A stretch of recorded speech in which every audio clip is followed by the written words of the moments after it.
Howdy folks, another week in parliamentary paradise. How are you feeling? First day in the House as Deputy Prime Minister?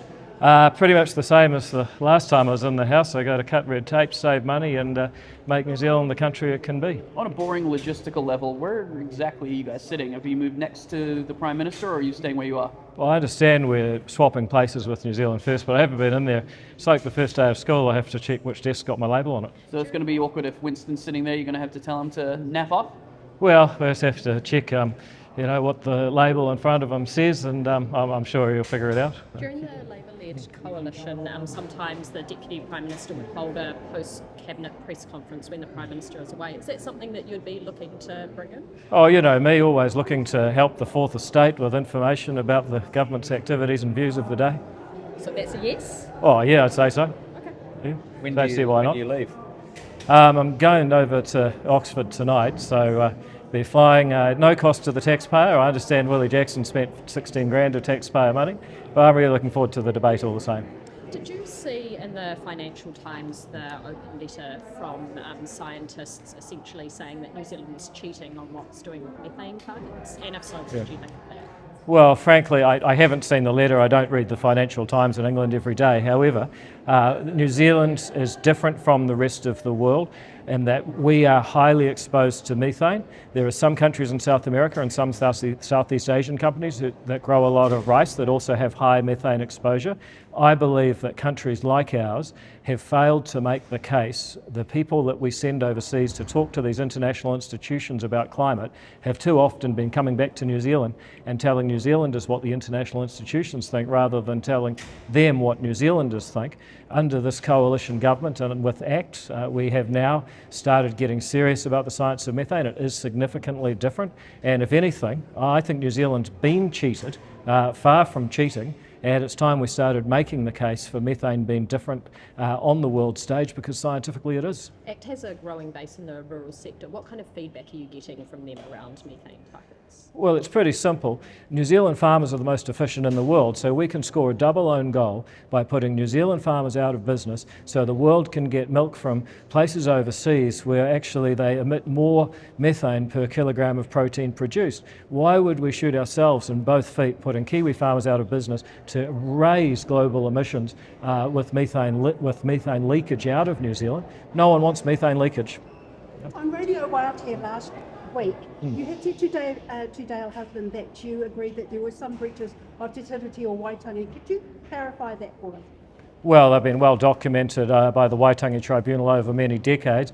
I think it's a real a point of pride for New Zealand that we've been prepared to document meticulously what's happened in our history and redress it where possible. Also, notice Dale's asked me on for a regular spot. It's now going to be appointment viewing on Radio Waiatea, so kia ora. Absolutely. And so what is your thoughts on Chris Bishop? And I know that you made a comment. You're not seriously going to say that Chris Bishop breached the treaty by saying that a dance was crap, are you? I've seen the question you asked before. Okay, you go. Yep. What do I think? What do you think of Chris Bishop's when did he say it? When did he say it? At the AMA. When was that? Thursday. Okay, so what, 5-6 nights ago? You still ask me about that. Last week we had a Māori Party MP in Parliament saying that the rest of us are all lucky to live here, quote unquote. Why don't you do a story about that? That's what I'd like to see all you guys do a story about. You've got members of Parliament saying that other New Zealanders are lucky to live here. I think it's disgraceful and needs to be called out a lot more forcefully than what Chris Bishop did or didn't say at a music awards. Well, it's a story for Māori. Oh, really? What, you speak for all of us? So, okay. Well, actually, Yeah. I would speak for a majority of Māori. Oh, okay, right. So what I'm saying is... How's Waiatea's ratings? It reflects. There are comments from Hapori Māori that say that his comments reflect the attitude that the coalition government have towards Māori. Yeah, well, that's one person's opinion. I reckon a guy was just watching a stage performance and he thought it was crap, so he said so, and good on him. I actually think that's possible. I didn't see what he was watching, but maybe he was right, you know. So you haven't gone and watched the videos since these? No, amazingly, I actually think there's much more important things happening in New Zealand. But the fact we're still talking about this 6 days afterwards, the double standard that no one's asking questions about Te Pāti Māori, saying that other New Zealanders are lucky to live here, I think tells people everything they need to know. Can I follow up on a response you gave just before about the Waitangi Tribunal documenting cases where there have been breaches of Te Tiriti o Waitangi. Could you explain in which cases the Waitangi Tribunal's got it right or not? And I'm not asking for like an exhaustive list, but I mean, some of the responses recently have been that the Waitangi Tribunal, they have a view, it's not the final view. Well, there are clearly times in our history when people's basic rights to property weren't upheld. Ironically, the very rights the Regulatory Standards Bill would like to uphold, but that's another story. And we've gone through and we've investigated what happened. Historians have been involved. They've figured out that this land transaction was wrong, or there was violence by the Crown, by that time the British Army. We said that was wrong, and to the extent we can redress it within the rohe of those people, we will do so. I think that's something we should be really proud of as New Zealanders. What the Waitangi Tribunal's tried to do more recently is said that Te Tiriti requires equity of outcome. That's a political question. Some people believe that all people should have equal outcomes in our society. A few societies have tried that. It hasn't ended well. I believe equal opportunity should be our objective, but equity of outcome and equity of opportunity, that's not something for the Waitangi Tribunal to work out, that's something for politics to work out. Right, so the Waitangi Tribunal, we're speaking about land confiscation or... There's something we all agree on is basically people shouldn't pinch your stuff. And they've forensically investigated times when that's happened and resolved it, and I think that's a really positive thing. And why then are treaty settlements not included under, treaty settlement legislation not included under the Regulatory Standards Bill that would require fair compensation for, things like land taken, private property taken? Well, basically because the treaty settlement process is there to solve a very specific problem, which is past breaches in our history. It's not about, what should be the rules for building a fence in 2025. And we just felt that, you could go through and do the problem definition. What's the problem? Why you're trying to put right or past wrong? That's a historical and a political choice that doesn't really fit within the regulatory economics of defining a market failure, for example. What's going to happen with property?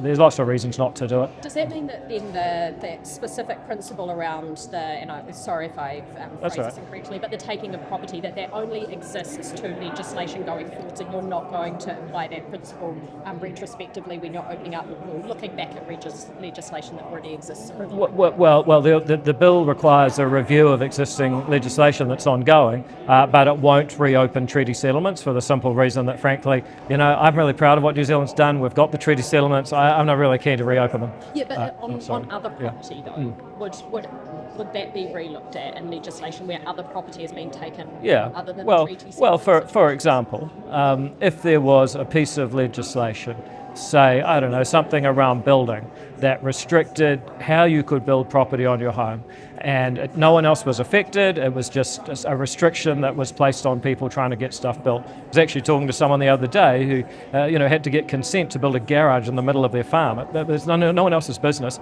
You might look at the law requiring that and say, look, this law is impairing your property rights, but it's not serving any public interest. So you might look, the Regulatory Standards Board under the bill might say, well, what would be the act at that time, might say, well, we need to stop doing that.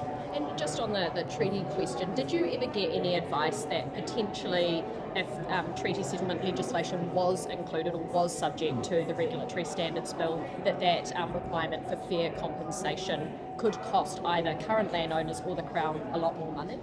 Well, no, because you'd be reviewing the Treaty Settlement Act itself, and so you wouldn't be reviewing the research and the circumstances that led to the Treaty Settlement Act. You'd only be reviewing the legislation that was in place. Sorry, just lastly on truancy. What very bad. Have you had so far since making that announcement around prosecutions? Look, not a lot. It's been over a long weekend, right? But my sense is that the feedback I got that led to it was from people, happy to put you in touch with them, by the way, who've told me, look, we're in the front line. Some people, we do everything we can, they don't take it seriously. We need another sanction. So that's the, pre-back that we had. Yeah. All right. Thank you. Thank you very much, guys. Cheers.